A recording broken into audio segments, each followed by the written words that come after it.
একজন মুমিনের জীবনে সবচেয়ে গুরুত্বপূর্ণ ইবাদত হচ্ছে নামাজ।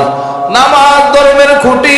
রহমাতুল লিল আলামিন ইরশাদ করেন, قال رسول الله صلى الله عليه وسلم الصلاة عماد الدين من أقامها فقد أقام الدين ومن هدمها فقد هدم الدين।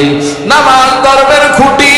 যে ব্যক্তি নামাজ ঠিক রাখলো সে ধর্মকে ঠিক রাখলো, আর যে ব্যক্তি এই খুঁটিকে বিনষ্ট করলো সে ধর্মকে বিনষ্ট করে ফেললো।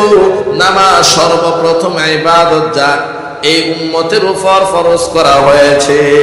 এই নামাজের মাধ্যমে বান্দা আল্লাহর সান্নিধ্য লাভ করতে পারে।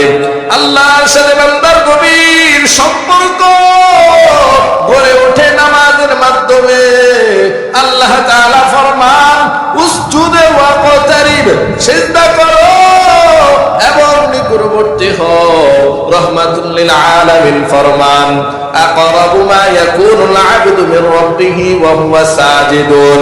বান্দা সিজদারত অবস্থায় তার রবের সবচেয়ে নিকটবর্তী হয়। এখানে সিজদা দ্বারা উদ্দেশ্য নামাজ। যার নামাজ যত বেশি হবে সে তত বেশি আল্লাহর নিকটবর্তী হবে, তার নৈকট্য অর্জন করতে পারবে। এই নামাজ এত বেশি গুরুত্বপূর্ণ যে অন্যান্য সকল ইবাদত, হুকুম, আহকাম আল্লাহ তাআলা হযরত জিবরাইল আলাইহিস সালাতু ওয়াস সালামের মাধ্যমে ওহী আকারে দুনিয়ায় প্রেরণ করেছে।